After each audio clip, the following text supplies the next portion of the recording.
when you were originally sentenced on the charge in 2004, what sentence did you receive? I received 12 years on the first count and life on the second count. Do you mean life on the second count? You only have one. I mean, what? Well, excuse me. Well, the way that St. Tammany had sentenced me to 12 and run it concurrent with the life sentence as a habitual offender. Well, when did you get treated as a habitual offender? 2004, I believe it was, or 17. Yeah. But I'm showing you only have one burglary conviction. You originally got 12 years, and then in 2017 they came back and treated you as a habitual offender. Yes, sir. Yes, ma'am. Yes, ma'am. So, only have one burglary. Oh, yes, ma'am.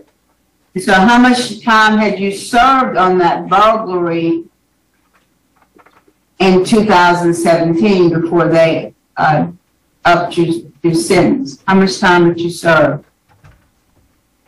Altogether, I've done 20 on that same charge. Okay, don't worry. I'm sorry. Well, you don't have two charges. You got two sentences on the same charge. I think you were originally sentenced to 12 years. Is that correct? Yes, ma'am. I'm confused because What's confusing you? Help me understand what's confusing you. well, when I went to court, I had two counts. They sentenced me to 12 years on the first count, and then they multi-billed me on the second count. I mean, unless I see. He does have two charges. But they're the same number. They're the same number. Really, because one of them is at a boat launch or something, and one of them is in a parking lot. Mm-hmm.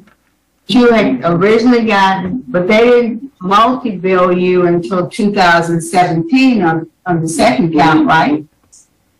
No, ma'am. I was originally sentenced on as a habitual offender in it was January, I think it was January, and then I went back to court and got resentenced as a third offender. When did you go back to, how long after that did you go back to court? 13 years ago, I believe. Okay.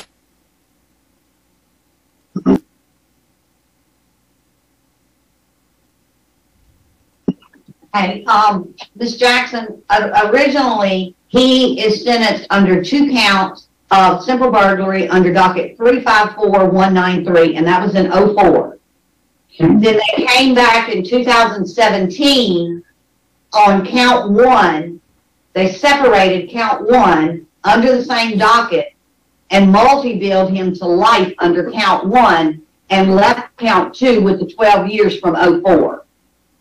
Right, so he had been in prison 13 years before they came back and treated him as a habitual offender, is that correct? Yes, ma'am. So you were committing vehicle burglaries, is that right? Breaking into people's cars? Yes, ma'am.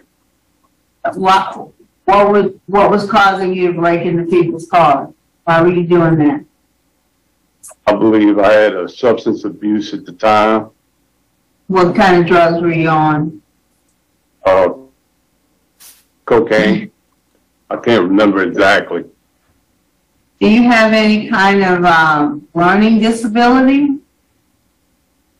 Not that I'm aware of, I believe. Did you graduate from high school? No, ma'am. How far did you go in high school? I went to the 7th grade in junior high. Okay. And why did you drop out? To be honest, I really don't know. sandblasting. Okay. Were you married? Did you have a family, have any children? Got one child, a son. He's grown now. Okay. But I've never been married. Well, let's talk about what you've been doing over the last 20 years. I want to give all the praises and the honor to Yahweh Bahashim, Yahweh Shah Bahashim Racha Hakwadash, and double honors to the elder apostles and the bishops of Great Millstone. Honors as well to you, brethren. Shalom and salute to you, other fellow believers of this truth. Shalom to you, affiliate camps. Shalom to you, few sisters, and shalom, which goes to peace, to the elect. So anyway, I ran across this video, popped up, and this man, he kind of reminds me of Paul Newman, if anyone of you saw that old movie, Cool Hand Luke. That was a pretty good movie. He was stubborn, right? But this is who this guy remind me of. But anyway, this guy has a drug addiction, right? He's breaking in cars, and which is wicked, you know. But he's breaking in cars, but he has this drug addiction, which is another form of mental impairment, plagued with demons. Okay, and then if you paid attention, they gave him 2 charges to run consecutive, where one was a 12-year charge for breaking in. I think they caught him like one time, right? And then they poured on a second charge years later and hit him with 17 more years on top of the 12 or something like that. Or in 2017, they hit him with another charge. And he wound up doing over 20 years for a simple burglary in a car. Now, of course, we don't condone thievery and burglary or anything else, right? But Proverbs 29 says, when the righteous are in authority, the people rejoice. When the wicked bear rule, the people mourn. Now, real quick, now according to Exodus, it says, Exodus 22, if a man shall steal an ox or a sheep and kill it or sell it, he shall restore 5 oxen for an ox and for a sheep for a sheep. So this man is supposed to be ordered restitution to pay back what he wrongfully stole. Now, it's ironic because we were stolen and brought here. And what does the scripture says? The scripture says, if a man stealeth a man and selleth him, he shall be put to death. I believe that's what the scripture says. And we were clearly stolen. And this guy, I don't know if he's a Jake. You know, I don't know what he is or who he is. But he's definitely under a curse. Right? That's for damn sure. He hasn't finished 7th grade. So the system, the world that he knew never did well for him. Right? But then there's a other part of the world that tells you to get out and vote, get out and make a difference, make a change. But none of these people that teach or promote this kind of, you know, this type of lifestyle or the way of life, they're not doing anything. You know, these politicians are continually stealing the money, stealing people, taxpayers' dollars, right? They're charging you for things and surplus charges, right? Somehow, if you Amazon shop or whatever else you shop, you got to be very careful because they might charge you an extra 10 cents on something that you didn't have any business being charged on. And you do millions of orders like that, right? Thousands of orders even. They making millions of dollars off of scheming off of the top. The reason why I'm saying that, because I'm starting to see more and more homeless people. We're seeing the time of Jacob's trouble. We're seeing a whole lot of things that start happening. And the whole point of prison was pretty much to take people off the street, because some Jake need to be off the street. But it was all cheap labor. Why hire when you can do cheap labor? I believe they used to do the license plates. Anyway, I'm not going to make this video long. I just wanted to touch on that a little bit. It's kind of crazy, this situation that this guy is in. Let me see here. Isaiah 10:1. Let me go to let me go to the ISV version, right? It says, how terrible it will be for the one who enacts unjust decrees, for those who write oppressive laws that they have prescribed, right? You know,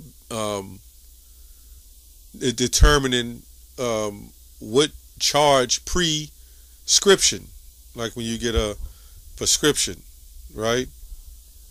And they'll determine on what charges you need to be charged on. And then they make these laws. As I've talked to some form of lawyers in the past, and I always ask them, if a young woman who's 14, 15 years old laid down, now again, I'm not about doing that, I'm just saying, according to the laws that are set up. In the ancient times, Isaac was a 40-year-old man with a 13, 14-year-old young woman. Now, if this same 14-year-old woman, right, lays with a 21-year-old man, they charge him with statutory rape.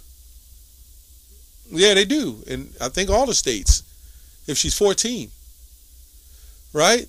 But the same 14-year-old, now she's not responsible, as they say. She doesn't know what's going on. Although in the world they say it's all about equality, right? But for whatever reason, she doesn't know what's going on, right? And it's proven that young women develop very well because of nurturing in children, right? But anyway, she doesn't know what's going on because she laid with this 20-year-old man.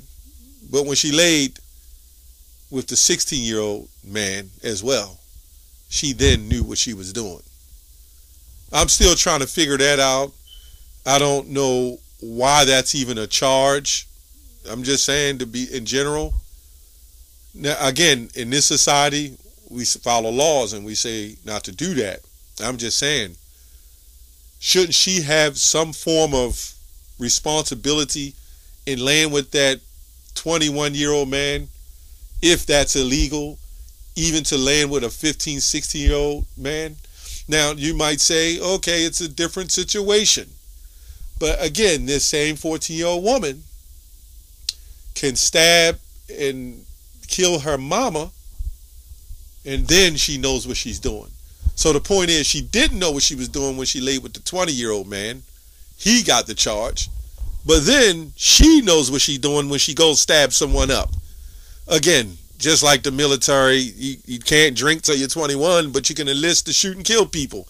These are the things what we call unrighteous decrees, right?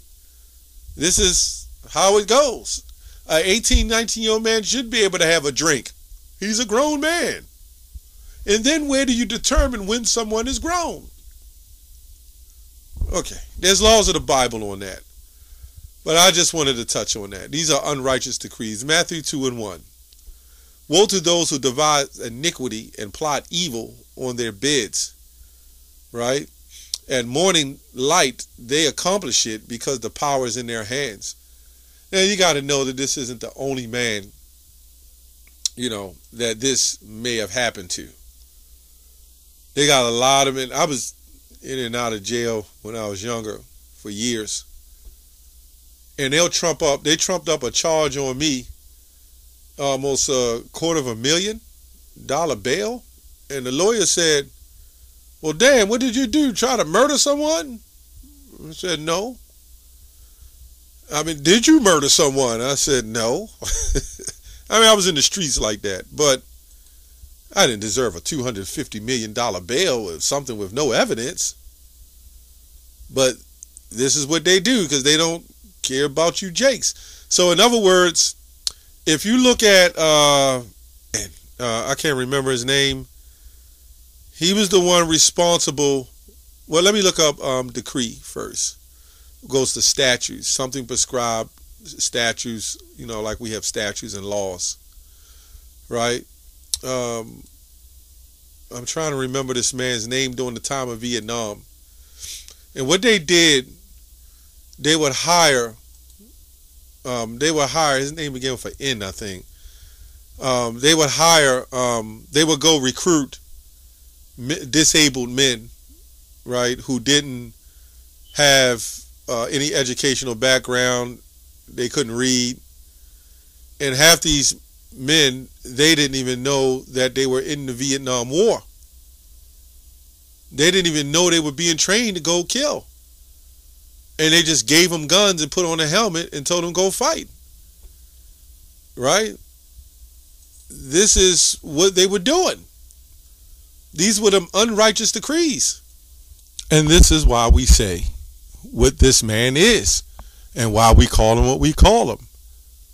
Right? How are you going to take disabled? I think his name was McNamara. Let me see real quick. Is it Robert? Yeah, Robert McNamara, right? It says, this is what they did, right? The United States Secretary of Defense was responsible for Project 100,000, right? A program that recruited men with low mental or medical scores to fight in the Vietnam War, right? So they would have got this guy right out of jail, right? And had him fight the war for their freedom. And remember, going back to the 1700s, you know, they take slaves, you want to be free, right? And that's all going to happen again. This is why I'm bringing this up. When the Lord brings them to the valley of Yahweh's judgment, right, they're going to recruit them right out of jail. And a lot of them got low IQs. I also found out if you had a felony gun conviction, but you never really shot anyone, they're putting a gun in your hand to go guard a prison. Anyway, the program was launched in October. This goes to that movie, if you watch that movie, with Tom Hanks and the other guy, the other Jake, right? I can't remember the name of that movie. But it was Tom Hanks and the other guy, Forrest Gump. That's what that movie was about. Those two men, they had low IQs. That was going into Robert McNamara. In October 1966, addressing increasing manpower needs of the U.S. government involvement in war. McNamara and President Johnson, right, wanted to avoid angering the middle class by drafting college students or sending National Guardsmen reservists to Vietnam. So this is, if you on disability now, they're going to recruit that. It's a possibility. I'm just saying, according to the video, according to history, it's a possibility that they might reactivate the McNamara 100,000 program. I'm just saying. This is what we just read in Micah 2:1. Woe to them who devise iniquities and plot evil on their beds, and at morning light they accomplish it because the power is in their hands. Right? This is what it is. And this is what happened to this man. He got a taste of the 100,000 Club program. They recruited him as cheap labor off the streets because he was uneducated and a drug addict. Yeah. This is why, right, the Lord is going to set his men up, starting with Yahweh, his son Yahushua in the house of David, and the prophets, the 144,000, you know, to set the earth back in order the way it should be ran. Right?